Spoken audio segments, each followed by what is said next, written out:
Hello, hello, hello. Happy Friday. Welcome to Let's Talk, the Elevated Brand Podcast. I am your host, Angelia Malbrew, and I am so excited about this week's podcast.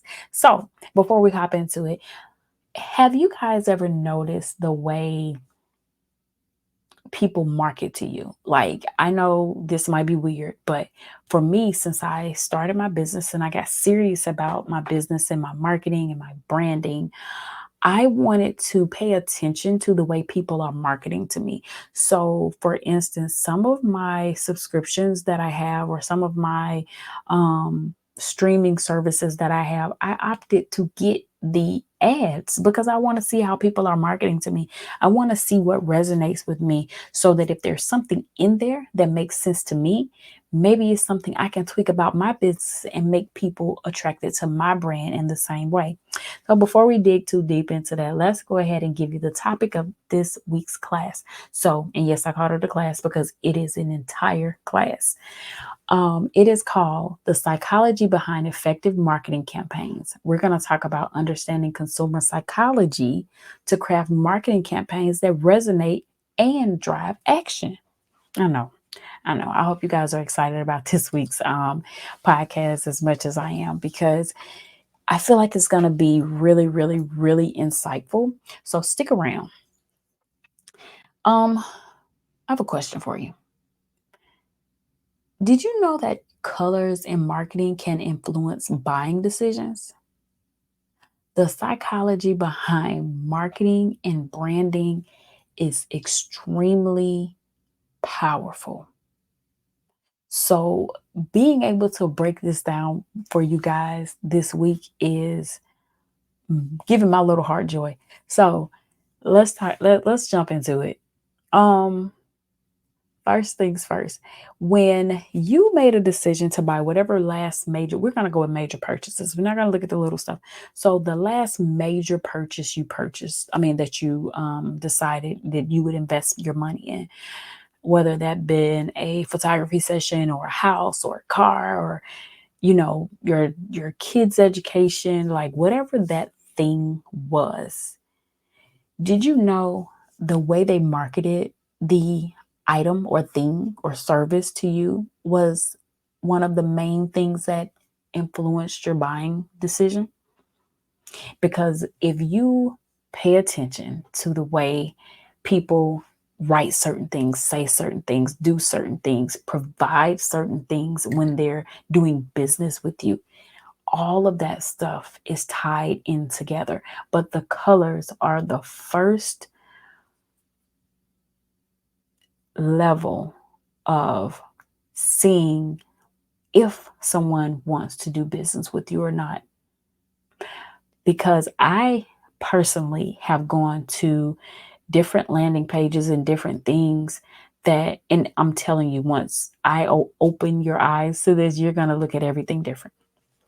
I have noticed, like, when I go to certain landing pages, and if the information is not warm and fuzzy to me, if it doesn't excite me, I'm probably going to click off. I'm not going to continue to go, because if I go to a page and it looks all, the colors are dull and it doesn't look aesthetically pleasing, and this is not just because I'm a photographer, but it it's because I've started to pay attention to the way things make me feel.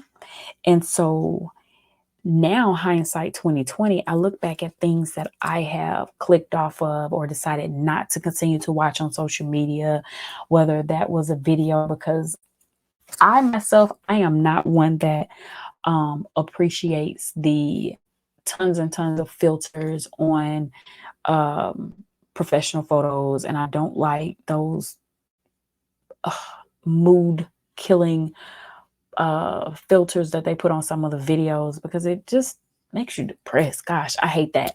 So I started to look at everything differently, which is another reason why I chose the colors that I chose for my brand. That's another reason why my editing style may be different from other photographers. There's nothing wrong with that if they like that. But for me, it's not a fan favorite of mine. I think that's the quickest way to ruin a photo or a video that you've worked extremely hard to create, is to put a horrible filter on it. Like if you photograph and you educate your subject on what to wear, what to bring, and all of those things, you won't have to worry about putting the horrible filters on because you will be literally taken away from the image. But I digress. Let's move on to the next topic. Marketing psychology is the art and science of understanding how people think, feel, and behave to create effective marketing campaigns. Did you know people buy things based on emotions? There are three emotions that we're going to dive a little bit deeper in today. The first one is happiness, nostalgia, and security. Those are the top three things, the top three buying decisions that makes a person pull out the credit card or click off your ad and continue scrolling. Those three things. Is it going to make them happy? Is it going to provide some type of security for them? Or is it something that gave them a sense of nostalgia and took them back to maybe their childhood or 10 years ago when, they were happy with that old ex, or they were happy about, bringing their kids into the world, or they were happy about buying that new car. It's a lot of different emotions that people feel when they decide to purchase something or to purchase something from you, I should say. But those three things are the main ones that make the biggest impact. For example, you'll see all the time car manufacturers when they create commercials. They'll create heartwarming scenes of families taking road trips, or I saw one recently, and I'm not sure if it was Subaru or one of the other manufacturers, but it was a man and his son, and I believe they were both hearing impaired. And so they made it so appealing to the people that have children, or the people that are dealing with that type of disability, because they really tugged on our heartstrings with the emotion. I think they went and saw maybe Niagara Falls or something. I'm not sure the exact landmark, but it was a waterfall and it was absolutely gorgeous.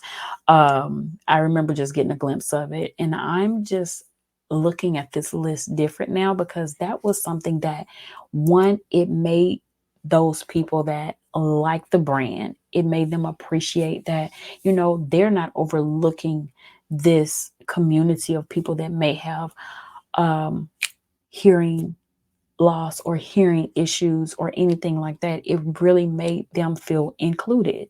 So I'm pretty sure it definitely helped to drive up the sales, but it also showed that they are not just looking at you as a number. They see you as a human, as a person, and that is top notch.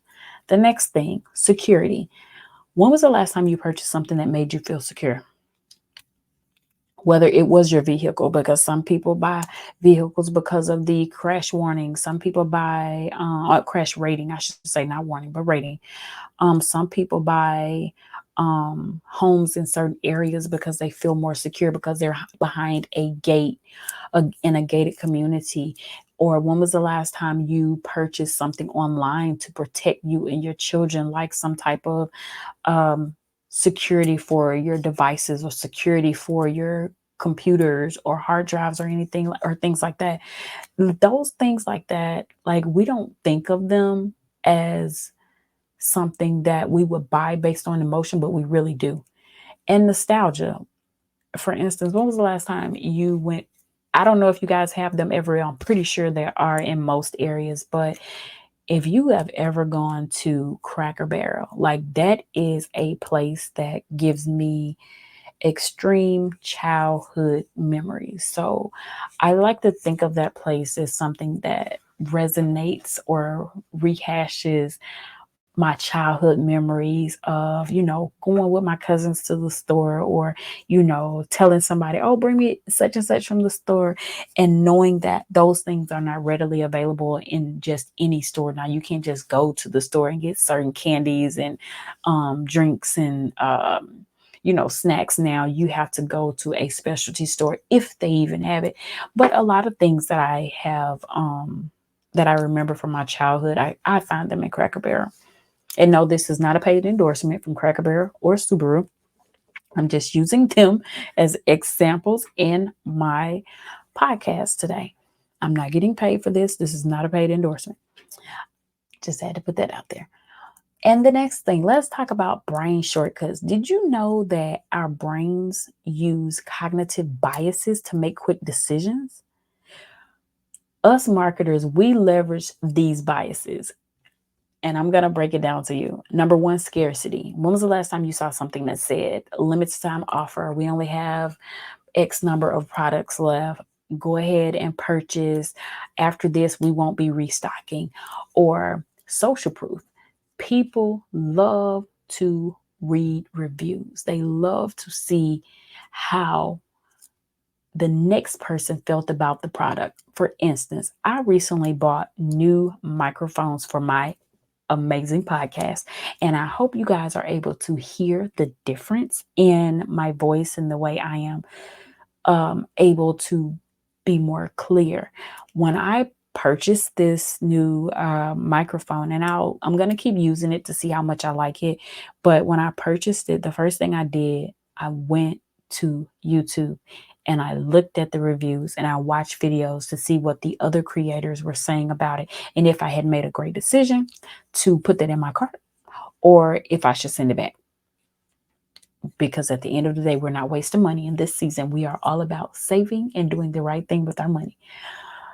And influencer marketing, people want to see how well the influencers or other people that have the platform, the voice, are using your products, or if they're using them at all. So that's another little thing you should consider when you're thinking about making buying decisions or creating decisions on your next item that you want to put for sale or your next event that you would like to host. Our brains use cognitive biases to make quick decisions. So on average, you have about, it used to be 12 to 13 seconds, but now I think it's probably down to 4 or 5 seconds before someone clicks off of your stuff. So just go look at your videos, look at your insights and your analytics and see how long are people watching your content before they click off. Or do you have people that are watching it all the way through? Chances are you're going to have a few people that stick around for a few seconds, and then you're going to have a few people that will actually watch it to the very end. So I'll tell you this, make it good, make it engaging, make someone happy, make them feel secure, or give them some nostalgia. That's the way you're going to conquer your audience. And next, storytelling is king. People connect with rare narratives. They rarely connect with things that don't connect with them. So, for instance, when I was ready to make a decision on the collections that I offer for my photography business, I wanted to create a series of things because when I first got started, again, I didn't know how to formulate a package. Like nobody told me that stuff until I got with, my amazing mentor. Um, and when she broke it down to me and she told me, "Hey, Angelia, this is the way you break it down. This is how you put it together." And yes, she said, "Hey, Angelia," because we were in a group, and I feel like when I'm in a networking, or I'm sorry, a marketing class or something like that, I feel like they're talking directly to me, so I take it personally. But when she was explaining the way we should break down our collections or packages at the time, now they're collections. When she was explaining how to put those things together, it made so much sense. And I was thinking to myself, I want to make something that is going to make everybody happy. And I'm going to put all of these images in there. And immediately that was a no. That's not the way you do it. That's not the way you do business by giving away the entire farm. You have to make sure that you're pricing for profit and you're making sure that you're giving your clients quality above all else. If you have not registered for my free webinar that I have going on this Wednesday at 5 p.m. Mountain Standard Time, that is April 24th, 2024 at 5 p.m. Mountain Standard Time. Make sure you go check out my page on Instagram. DM me the word brand power, BRANDPOWER. That's brand power, to get a free link so that you can register and come to my class. We're going to be breaking down pricing for profit. We're going to talk about confidence, and we're going to talk about networking and how you can stand out in a world full of noise, and how you can go from invisible to seen online. So that's what we're going to talk about. I hope you guys join me. Um, Last but not least, know your audience. I know I am always telling you guys to make sure you're researching your target audience and your target consumer. You have to know exactly what they want. What are they asking you for? What are their needs? What are their pain points? What are they really having problems with? If it's something that you can help them with, you need to speak to that issue, speak to that problem. Because if you tailor your message to resonate with them, it'll be easier for you to talk to them in your marketing. It'll be easy for you to put something out and they immediately say, hey, you know what? This is for me. Let me inquire. So know your audience, do your research, find out what they want. Even if you have to do polls or questionnaires, or maybe you can get in to the inbox and ask a few people, hey, what is it what do you want from me and my brand? How can I help? What pain points are you dealing with as it relates to XYZ? You can also ask them if there's anything I used to show before that you resonated with and I'm not showing that anymore. Would you mind sharing that with me? Or how could I help your time with me be better? You can always ask those questions. And 9 times out of 10, if you have an engaged audience, they will not mind taking a few seconds and explaining that to you. Now, if you got a bunch of people that don't care anything about your brand, like, don't ask them. Ask people that really care about you and your business growth. Here is a real world marketing campaign that was successfully used through psychology. It literally just came up to me. The Snickers brand. Do you guys remember back in the day when Betty White, rest her soul, Lord, did the commercial with Snickers? Do you remember when she turned into the football player when she was hangry? That's where the hangry phrase became really popular, is when it hit TV. But after she opened the Snickers and she took a bite of it, she turned back into sweet little Betty White. I thought that was the cutest little commercial. So that's a real world example of how psychology was successfully used. Now, you've seen a lot of other commercials that have tried to do this psychology thing and it just flat out didn't work. I'm not going to name them. I'm not going to talk about it. But some of the things we see, I don't think we're looking deep enough into it to see, wow, they really connected with me through humor, or they connected with me through security, or again, nostalgia, because those are the three main buying decision makers. Next thing, I want you to take your time and learn more about marketing psychology, how you can apply it to your brand, and how you can change your marketing efforts. Because if you are able to do that, it's going to make a world of difference for you. It will help you to stop throwing spaghetti at the wall. And to be honest with you, it helped me to narrow down what I was offering, what I'm going to be doing going forward, and how I'm going to handle my marketing, because my business is evolving. I'm so grateful for this. Change can be different, change can be difficult depending on how you look at it. But for me, I take it in stride. I look at it as a way for me to grow, because if you're not growing, what are you doing? What are you doing? You have to continue to grow. Business, life, time moves. And if you don't move with it, you're going to be left behind. Make sure you guys leave your comments, concerns, suggestions, love, feedback in the comment section. I would love to hear what you thought about the podcast. Make sure you like, comment, and subscribe. And I am doing a few things in the next upcoming weeks. I want to go ahead and get the Elevate Your Brand tour going again.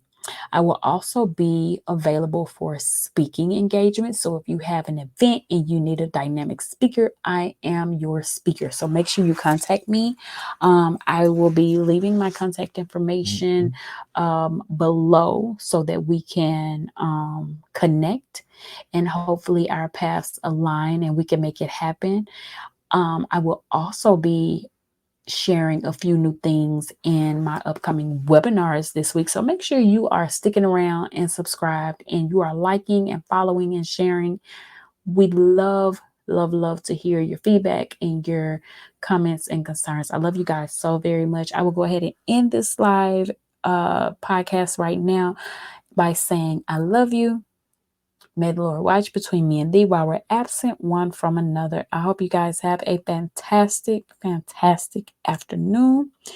Enjoy the podcast and all of your research efforts as it relates to marketing psychology. Let me know what you think. Have a great night. Love y'all. Bye.